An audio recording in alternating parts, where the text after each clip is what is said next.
आधुनिकता और विकसित मानसिकता की ओर बढ़ते लोगों के बीच मृत्यु बोझ लंबी बहस का मुद्दा बना हुआ है। सबके सामने अपने अपने तर्क हैं। कई विद्वान यह भी मानते हैं कि ये एक सामाजिक बुराई है जिसे लोगों को खत्म कर देना चाहिए। हालांकि आज के परिवेश और मृत्यु बोझ के तरीकों पर गौर करें तो उनके विचार सही भी हैं। आजकल के तरीकों के आधार पर यह प्रथा वाकई एक बहुत बड़ी बुराई का रूप धारण कर चुकी है, क्योंकि अपनों को खोने का दुख और ऊपर से तेरहवीं का भारी भरकम खर्च। इस कुरीति के कारण एक तरफ तो संबंधित परिवार पर अपने को खोने का दर्द और ऊपर से कर्ज के बोझ कई बार मन को द्रवित कर देता है। लेकिन किसी धार्मिक नियम को कुरीति का रूप देना फिर उसे गलत ठहराना ये भी ठीक नहीं है। नियम को अपने हिसाब से मोड़ तोड़ देने में हम खुद ही जिम्मेवार हैं। लेकिन अगर मृत्यु बोझ के पीछे के मूल उद्देश्य को समझे तो इसके पीछे हमारे मनुष्यों की कुछ सोच अलग ही थी, जिसमें एक खास मनोवैज्ञानिकता भी झलकती है। वास्तव में एक तरह की अनूठी व्यवस्था थी जिसे दिखावे के चक्कर में हमने ही खराब कर दिया है। इसमें ऐसे रहस्य छिपे हैं जिसे हम में से कई लोग नहीं जानते। वक्त के साथ इसमें जो विकृति आई उन्हें हटाकर इसे मूल स्वरूप में देखेंगे तो इस व्यवस्था को पुनर्स्थापित करना हमारे लिए लाभकारी होगा। भारतीय वैदिक परंपरा में 16 संस्कारों का व्यक्ति के जीवन में खास महत्व है। मृत्यु यानी अंतिम संस्कार इनमें से एक है। इसके अंतर्गत मृतक की अग्नि या अंतिम संस्कार के साथ कपाल क्रिया, पिंडदान आदि किया जाता है। स्थानीय मान्यता के अनुसार 3 या 4 दिन बाद शमशान से मृतक की अस्थियों का संचय किया जाता है। 7वें या 8वें दिन इन अस्थियों को गंगा, नर्मदा या अन्य पवित्र नदी में विसर्जित किया जाता है। 10वें दिन घर की सफाई या लिपाई पुताई की जाती है। इसे 10 गात्र के नाम से जाना जाता है। इसके बाद एकादश गात्र को पीपल के वृक्ष के नीचे पूजन, पिंडदान, महापात्र को दान आदि किया जाता है। द्वादश गात्र में गंगाजल पूजन होता है। गंगा के पवित्र जल को घर में छिड़का जाता है। अगले दिन त्रयोदशी पर 13 ब्राह्मणों, पूज्यजनों, रिश्तेदारों और समाज के लोगों को सामूहिक रूप से भोजन करवाया जाता है। इसे ही मृत्यु भोज कहते हैं। ये इतना खर्चीला हुआ है कि कई दुखी परिवार के कारण उनकी कमर टूट जाती है और वे कर्ज के बोझ तले दब जाते हैं। पहले के समय में उपचार की व्यवस्था इतनी सुविधाजनक सशक्त नहीं थी। सभी घर मिट्टी गारे के बने कच्चे होते थे। हैजा, कालरा जैसी घातक बीमारियों का प्रकोप फैलता था।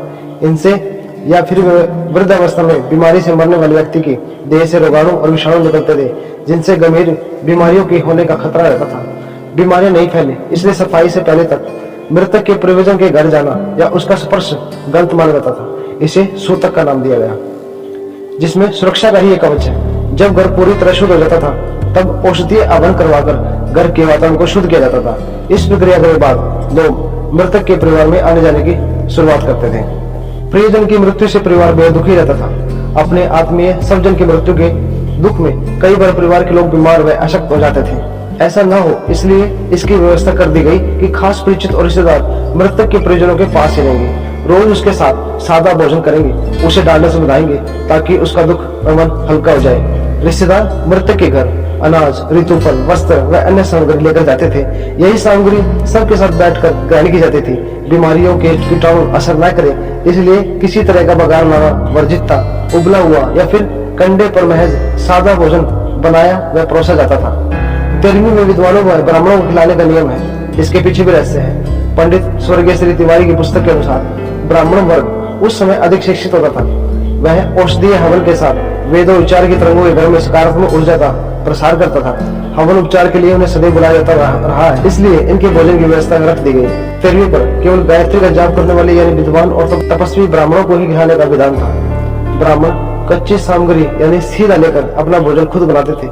महापात्र को दान के समय परिजनों को यह बताया जाता था कि हर व्यक्ति की मृत्यु निश्चित है।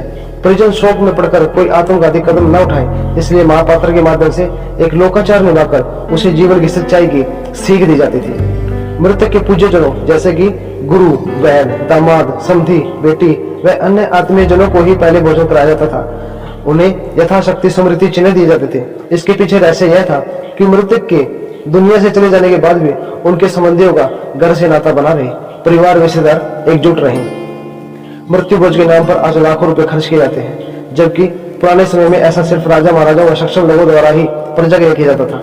अब हर आदमी खुद को श्रेष्ठ मानने लगा है। मेरे पास भी धन है, यह दिखाने के लिए लंबा व बड़ा खर्च उठाता है। धीरे धीरे कुरीति का रूप लेने लगा और इसके चलते लोग साथ में अनाज व सहयोग के लिए अन्य सामग्री लाने की परंपरा को भी भूल गए। इधर एक समय बाद लोगों को लगने लगा कि शायद ज्यादा से ज्यादा और अच्छे से अच्छा खिलाने से ही पुण्य मिलता है। धीरे धीरे लोग इसके मूल उद्देश्य को भूलकर इसके पीछे की सच्चाई से दूर हो गए।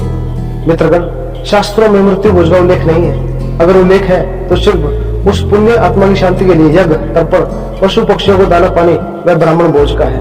यह कुप्रथा शोक की एक ऐसी लहर है जो निर्धन व्यक्ति पर आर्थिक बोझ बनकर उसे कर्ज की ओर ले जाती है। दोस्तों, ऐसी ही और जानकारी के लिए चैनल को सब्सक्राइब करें। धन्यवाद।